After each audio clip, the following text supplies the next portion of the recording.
Yeah. I mean, with any profession, I think that it's always good to think outside of the box and to put yourself as the person who you are having the conversation on the phone with. I always tell my clients, and I know it sounds a little bit of cliche, but it's like, if you were my brother, if you were my sister, this is what I would do. You know, if I were you, this is what I would do. And sometimes it's not what they want to hear because everybody wants to hear, the nice part of it all. Everybody wants to hear all the good things and everything. But in reality, it's harsh, but you need to hear what's really is going to happen, Yeah. what the results are you really going to have, because if you don't, then you're just setting up yourself for failure. Yeah. You don't want to paint an amazing future, an amazing outcome, and then all of a sudden it's not. I'd rather just tell you the truth, how things are going to go. And believe it or not, some clients don't sign up with us because of that. Because you And they tell them the sign up, truth and you don't yeah, sugarcoat it. they sign up with other people because they told them that the impossible was going to happen. Most of them do come back, though. Yeah. Most Same of with real them do come estate. back. They come back and they say, I know when we met, you told me this was going to happen, and now it's happened. This Hmm. realtor overpriced my property to get the listing, and now we're chasing the market. And you told me that I could sell it for 675, and I went with the one that told me 750, and now I'm down at 650, and I still don't have offers. And that's exactly like dealing with a professional that, to be honest with you, has experience and thinks outside of the box. Because I don't personally like to deal with people that only focus on one thing only, and that's it. And if it doesn't happen within that box, it can't happen.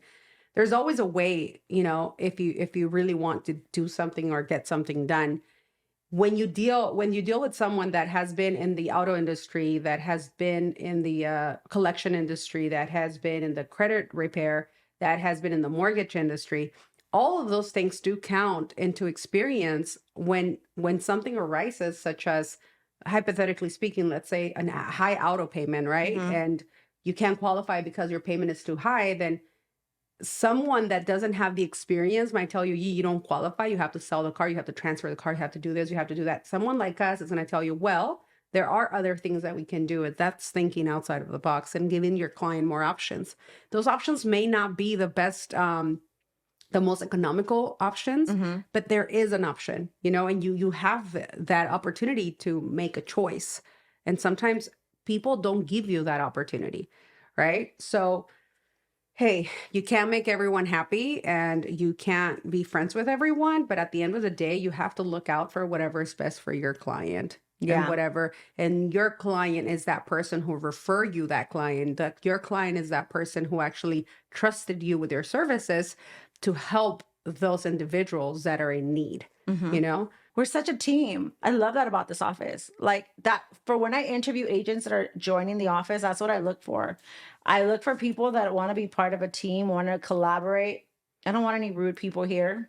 I don't want any negative people here. And when I do have to have talks with my team members, I ask them, do you want to continue doing this? Are you happy here?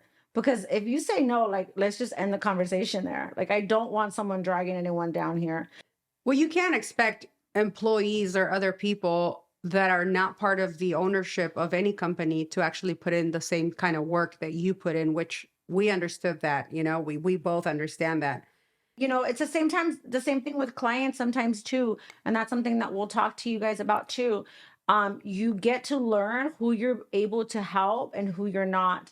And we will kindly refund you your money and tell you that you're just not a good fit. I will kindly withdraw our listing agreement or our, buyer broker agreement and tell you and refer you to another agent and let you know that why this agent would be better fit for you because we can't nobody is going to be a perfect fit with everybody, and that's important to do in your business because you will love doing what you do if you surround yourself and you work with people that you love working with.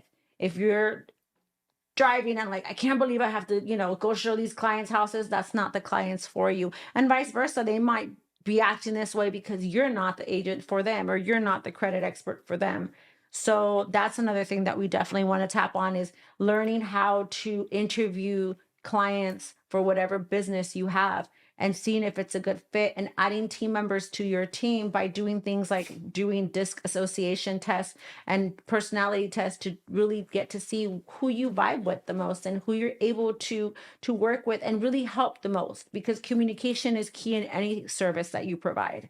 And you want to make sure that your communicating skills are up to par with what their needs are. One thing that I do love about my wife, and one thing that we really vibe on, is we do want genuinely to help people. You Hmm. know, we definitely need to make money, and we definitely, there's a price tag on a lot of our services because we can't do everything nonprofit.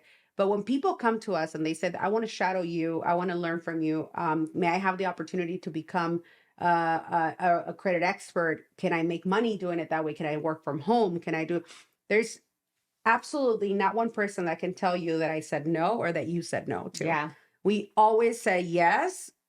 Can we give you 100% our time all the time? No, because we also are pretty busy, but we are going to help you get to that point if you put in the work. Hmm. Because you can be a smart and you can be super book smart and have a degree and everything. But if you're lazy and you don't want to put in the work and you find excuses for everything, this is not the right place for you.